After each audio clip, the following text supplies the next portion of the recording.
Assalamualaikum dan selamat sejahtera. Bersama saya Cikgu Amira. Dalam unit 6 Sejarah Kemerdekaan 1957, di dalam tajuk menerangkan detik-detik pengisytiharaan kemerdekaan dan menjelaskan kepentingan mempertahankan kemerdekaan negara. Ini adalah tajuk terakhir di dalam topik ini. Mari kita lihat bersama berkenaan pemasyuran kemerdekaan. Pemasyuran ini telah diadakan pada 31 Ogos 1957.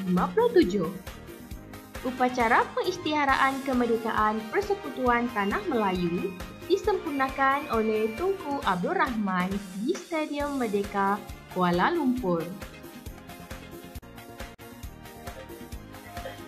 Pengisytiharaan ini dilakukan di hadapan Raja-Raja Melayu dan rakyat serta perwakilan dari 30 buah negara Commonwealth.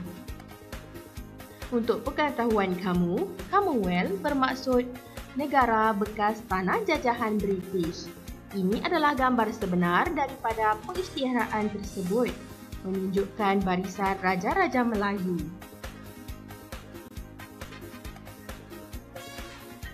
Tunku Abdul Rahman melaungkan merdeka sebanyak 7 kali dan telah disambut dengan gemuruh oleh rakyat yang hadir.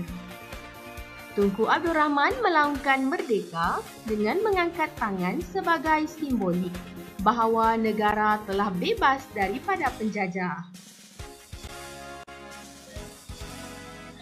Serentak dengan itu, bendera Persekutuan Tanah Melayu dinaikkan dan diiringi dengan lagu kebangsaan negaraku. Pengisytiharaan kemerdekaan ini telah membuka lembaran baharu bagi Persekutuan Tanah Melayu sebagai negara yang bebas dan merdeka.